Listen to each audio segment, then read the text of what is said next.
नमस्कार दोस्तों। 1993 ये वो साल था जब इजराइल और पैलेस्टीन बहुत करीब आ गए थे एक दूसरे के, एक पीसफुल सॉल्यूशन निकालने के लिए, एक पीसफुल समझौते के लिए। लेकिन आज के जो हालात हैं उनको देखकर क्या ये लगता है ये पॉसिबल हुआ होगा? आज जैसे उनके बीच युद्ध की हालात बनते जा रहे हैं। तो हमें आज की क्राइसिस को गहराई से जानना है तो इतिहास को समझना बहुत ज़रूरी है। इसलिए आज के वीडियो में आइए जानते हैं डिटेल में कि इन दोनों देशों की हिस्ट्री क्या रही, इन दोनों देशों का जन्म कैसे हुआ और आज कैसे इन दोनों देशों के बीच कॉन्फ्लिक्ट हो रहा है। हमारी कहानी की शुरुआत होती है आज से हजारों साल पहले। आप सभी ने हिटलर का नाम तो सुना ही होगा। आप लोगों ने ये तो सुना ही है कि हिटलर ने कितनी बुरी तरह ट्रीट किया था ज्यूज को। 7 अक्टूबर सुबह 6:30 बजे, जब ज़्यादातर इजरायली लोग अपने घरों में एक सुकून की नींद ले रहे थे, तभी अचानक से एयर रेड सायरन बजने लगते हैं और कुछ ही देर में हजारों की संख्या में वहाँ रॉकेट बरसने लगते हैं। इजरायली डिफेंस फोर्स ये एस्टिमेट करती है कि 2000 रॉकेट फायर किए गए, लेकिन हमास ग्रुप कहता है कि 5000 रॉकेट फायर किए गए। आमतौर पर इजराइल के पास एक आयरन डोम सिस्टम है। ये iron dome system one of the best air defence system माना जाता है दुनिया का। लेकिन ये आयरन डोम सिस्टम भी उस वक्त फेल होता हुआ नजर आया। ये आयरन डोम सिस्टम एक लेटेस्ट मिलिट्री टेक्नोलॉजी का यूज करता है और रॉकेट को हवा में ही इंटरप्ट करके डिस्ट्रॉय कर देता है। लेकिन हुआ 5000 रॉकेट एक साथ विद इन 20 मिनट्स में फायर किए गए, जिसके दौरान इजराइल का ये one of the best air iron dome system भी फेल हो गया। हजारों की संख्या में लोग मारे गए और जख्मी हो गए। ये एक सरप्राइज अटैक था। ये सरप्राइज अटैक पिछले कई दशकों में हुआ एक सबसे बड़ा हमला था जो इजराइल और फ़लस्तीन में देखा गया। ये याद दिलाता है योम किपर वॉर की। योम किपर वॉर अक्टूबर 1973। इजिप्ट और सीरिया ने भी इसी तरह से सरप्राइज अटैक किया था इजराइल पर। उसके बाद एक वॉर छिड़ गई थी जिसे योम किपर वॉर के नाम से जाना जाता है। और अभी का ये हमला किसी फुल स्केल वॉर से बिल्कुल भी कम नहीं था। हमास ने मल्टी प्रोंग अटैक किया था, एयर से, ग्राउंड से, और इजरायली जो गाजा बॉर्डर पे जो बाउंड्री वॉल थी उसको भी एक बुलडोजर के द्वारा तोड़ के गिरा दिया गया। कुछ फ़लस्तीन इजराइल टेरिटरी पर घुसते नजर आए। इसके अलावा समुद्र में स्पीड बोट से भी लोगों को घुसते हुए देखा गया। हमास के लोगों ने इजराइल पर अटैक किया और ये कई सारे इवेंट एक ही दिन के अंदर इजरायली गाजा बॉर्डर पर हो गए। इजरायली टैंक को गाजा बॉर्डर पर कैप्चर किया गया। कई इजरायली सोल्जर को होस्टेज बना लिया गया।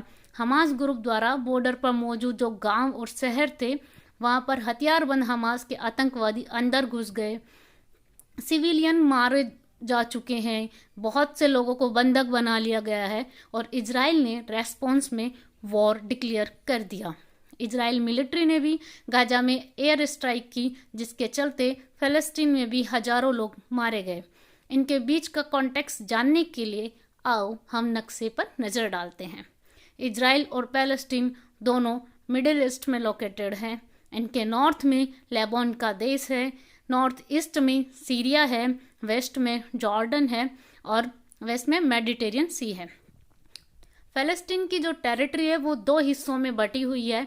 एक है वेस्ट बैंक रीजन जो जॉर्डन के वेस्ट में है और दूसरी है गाजा स्ट्रिप जो इजराइल के साउथ वेस्ट में है। वेस्ट बैंक में मौजूद फ़लस्तीन टेरिटरी के बीच में कई इजरायली सेटलमेंट हैं जहां इजराइल का कंट्रोल है। इसे बहुत से देश जैसे यूनाइटेड स्टेट और कई देशों के द्वारा इलीगल कंसीडर किया जाता है। इस वेस्ट बैंक में फ़लस्तीन टेरिटरी है। इसका एडमिनिस्ट्रेट किया जा रहा है पैलेस्टीन अथॉरिटी के द्वारा जो फतह के कंट्रोल में है। आइए जानते हैं फतह क्या है। फतह एक पॉलिटिकल पार्टी का नाम है। दूसरी तरफ गाजा स्ट्रिप में सिर्फ और सिर्फ हमास का राज है। हमास और फतह के बीच एक कॉन्फ्लिक्ट रहा है शुरू से। हमास की बात की जाए तो इसे ज़्यादातर देश एक आतंकवादी संगठन मानते हैं। जैसे Canada, European, Israel, Japan, USA, UK Hamas को एक टेरिटरी ऑर्गेनाइजेशन कंसिडर करते हैं। वहीं दूसरी तरफ इसे टेररिस्ट नहीं कंसिडर किया जाता Brazil, China, Egypt, Iran, Qatar, Russia, Syria के द्वारा। कुछ देश केवल हमास के जो मिलिट्री विंग है उसी को ही टेररिस्ट मानते हैं, जैसे न्यूजीलैंड।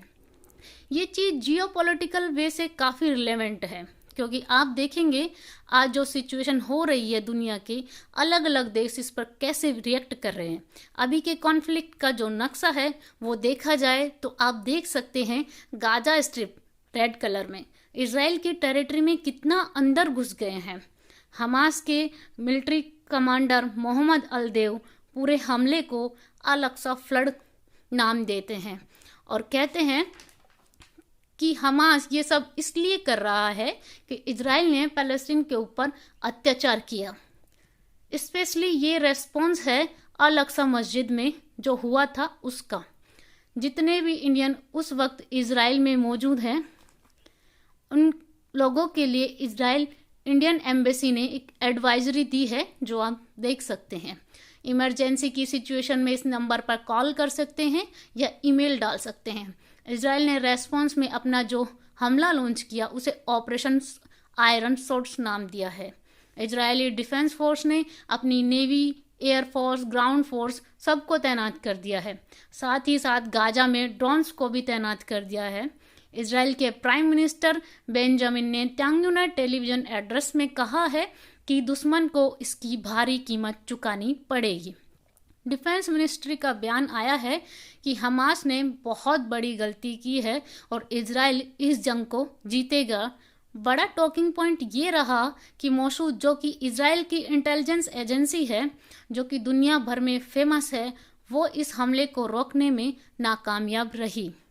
कहा जाता है कि मोसूद दुनिया की फेमस इंटेलिजेंस एजेंसियों में से एक है। इजराइल ने वॉर का ऐलान कर दिया है।